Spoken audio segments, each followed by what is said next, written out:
So, Steve, the face of centralist occupation of Texas, or the transition to centralist occupation of Texas, is Martin Perfecto de Cos. Yeah. You know, we've made the point that while Santana is shredding the Federalist Constitution of 1824, while he's crushing the resistance in Zacatecas, while he's tells his men, look, you got 3 days to do whatever you want to in the town, while he moves on we're going to get to Zacatecas and really get it jammed. But, you know, again, that doesn't concern us. We're up here doing our own thing.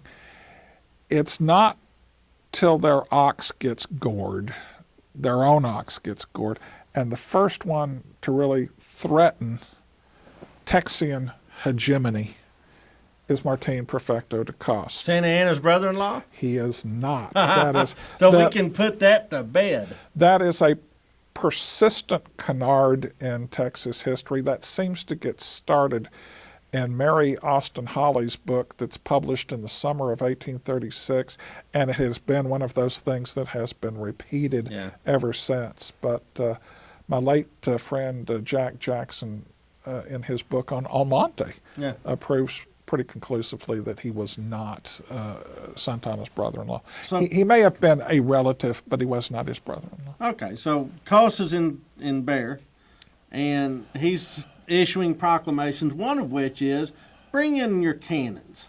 Well, not only that, bring in firearms of every sort. No, you're kidding me. They're talking about taking the long rifles off people's hearts? Yes, and isn't it funny that every two-bit dictator in Texas wants to disarm law-abiding citizens? Wow, okay.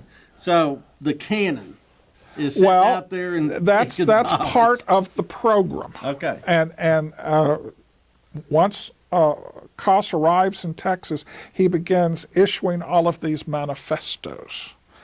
And one of the things he does, he says, look, and even after he arrives in Texas, some Anglo-Texians go to him and say, listen, we're on your side. We're law-abiding people. We don't want any trouble. And he says, well, I'm real happy to hear that. And if you want to prove your sincerity, why don't you arrest and turn over people like William Barrett Travis? Ooh. And they say, well, we can't really do that because that would be wrong. We're law-abiding to a point. Yeah, I mean, we think Travis is a hothead and a scoundrel too, but he's our hothead and scoundrel, and we know so we're not going to roll on him. Well, and we know what you would do to him. There'd be some drumhead court-martial, and he'd be up against the nearest wall.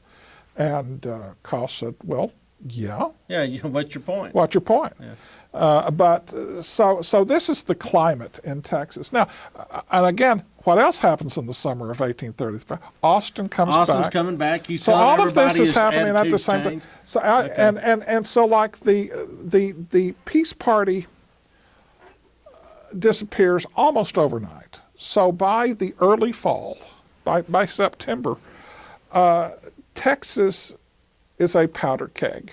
Yeah. And all it's going to take is a spark to set it all off. People don't know where that spark's going to come. Come and take it. Well, maybe.